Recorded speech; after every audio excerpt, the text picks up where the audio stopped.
आप लोगों का भी सपना होगा खुद का घर लेने का, लेकिन जो गलती इस लड़की ने करी वो आप मत करना। और वो गलती क्या थी आप खुद सुन लो। तो इस वीडियो को स्टार्ट करते हैं। ये कहानी है जापान के टोक्यो शहर में रहने वाले युंग की। युंग भी जापान में आम लोगों की तरह अपनी भागदौड़ वाली जिंदगी में काफी ज्यादा व्यस्त थे। और इस खतरे की शुरुआत तब हुई जब युंग ने युवा नाम के एक शांत से पड़ोस में अपना नया घर लिया। ये जगह काफी पुरानी और काफी सस्ती थी, जो टोक्यो शहर के लिए एक अजीब बात थी। मगर युंग ने इसे अपनी अच्छी किस्मत मानी और बिना घर की जांच पड़ताल के, बिना उसके बारे में जाने, उसने अपनी सारी सेविंग्स लगाकर उस घर को खरीद लिया। और युंग का ये डिसीजन युंग की सबसे बड़ी गलती साबित होने वाली थी, जो आगे चलकर उसकी जान लेने वाला था। जिस दिन से युंग ने उस घर में रहना शुरू किया था, या ऐसा कहें जिस दिन से युंग ने अपना पहला कदम उस घर में रखा था, उस दिन से युंग को एक अजीब सा डर और बेचैनी अपने आसपास महसूस होने लगी थी। समय के साथ साथ यह एहसास बढ़ता गया और जैसे जैसे उस घर में युंग का दिन बीत रहा था, वैसे वैसे उस घर में अजीब अजीब घटनाएं होना शुरू हो गई थी। रात को दबी हुई आवाजें सुनाई देती, फुसफुसाहट की,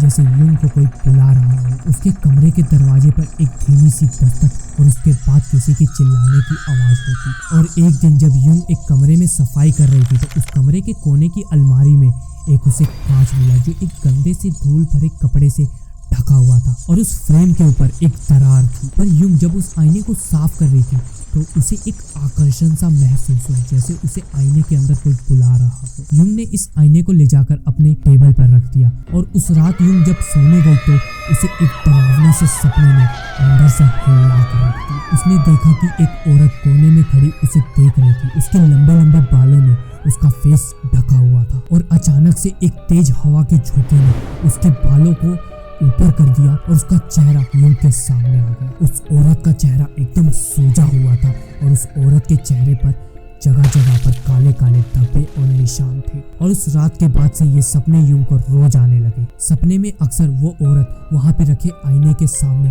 कुछ बड़बड़ाते हुए दिखती। जानता ना बाबू 5 मिनट 5 मिनट।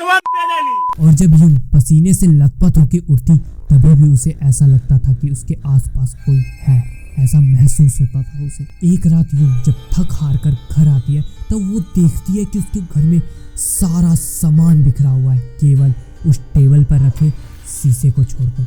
जब वो सारा सामान समेट कर यही सोच रही होती है कि ऐसा कैसे हुआ होगा, क्या हुआ होगा, तभी वही औरत उसे आईने में दिखती है कि उसके पीछे खड़ी है। अचानक से वो औरत उसके बिल्कुल पीछे खड़ी है और इस बार तो युंग ने उसकी ठंडी सांसों को अपने कंधे पर महसूस किया। युंग घबराते हुए पीछे मुड़ी, मगर वहाँ कोई नहीं था। और इन सारी घटनाओं के बाद युंग ने फैसला किया कि वो अपने घर के बारे में जानकारी निकालेगी। और जो जानकारी उसे प्राप्त हुई, मिली, उसने उसे अंदर से हिला कर रख दिया। वहाँ के आसपास के रहने वाले लोगों ने बताया कि वो घर एक मंदिर के स्थान पर बना हुआ है, जो एवा नाम की एक औरत की आत्मा को समर्पित थी। एवा एक मास्टर समुराई थी जिसका नाम इमिन था। उसका पति इमिन एवा को धोखा देकर एक अमीर औरत से विवाह करना चाहता था, पर एवा उससे दूर नहीं होना चाहती थी, इसीलिए इमिन ने उसे जहर दे दिया। इस जहर के असर से एवा का फेस एकदम फूल सा गया और उसकी जान चली गई। कहा जाता है कि इसके बाद इमिन को एवा की आत्मा दिखने लगी और वो पागल हो गया। और इन सब के बाद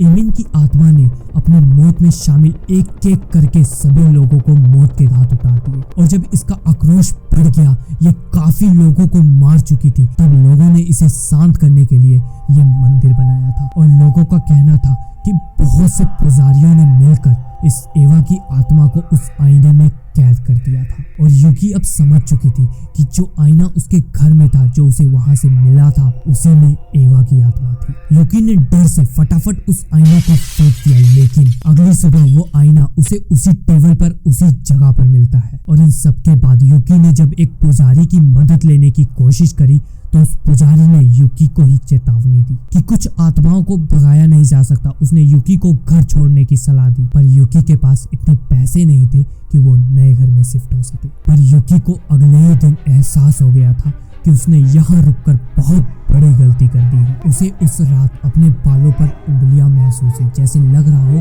कि उसके बालों पर कोई हाथ फेर रहा था। घबराकर जब युकी उठती है, तो वो देखती है कि कोने से सिखाने की आवाज आ रही थी। पर युकी जब उस कोने में जाती है, तो वो देखती है कि इस बार वो औरत गायब नहीं हुई थी। उसने फुसफुसाते हुए यूकी से पूछा कि तुमने मेरी जगह क्यों ली। ये देखकर यूकी बिल्कुल घबरा गई और उसने फटाफट अपने दोस्त को कॉल किया, लेकिन वो कुछ बोल नहीं पाया। और अगले ही दिन जब उसका दोस्त यूकी से उसे मिलने आया तो उसे वहां पर उसकी डेड बॉडी मिली। उसका चेहरा फूल चुका था, उसकी त्वचा सूख चुकी थी और उसके चेहरे पर काफी ज्यादा काले धब्बे और खरोचों के निशान थे। किसी को कुछ समझ नहीं आ रहा था। पुलिस की पोस्टमार्टम रिपोर्ट में उसके दम घुटने की वजह से उसकी मौत हुई, लेकिन डॉक्टर भी उसके शरीर पर पड़े निशानों को सुलझा नहीं पाए। वक्त के साथ पुलिस ने भी इस केस को बंद कर दिया और इसके बाद किसी ने भी इस घर को खरीदने की कोशिश नहीं करी। और गाइस, अगर आप लोगों को भी ये स्टोरी हॉरर लगी और अच्छी लगी तो इस वीडियो को लाइक कर दें, चैनल को सब्सक्राइब कर दें ऐसी हॉरर स्टोरीज के लिए। तब तक के लिए मिलते हैं एक नई वीडियो के साथ। Peace out.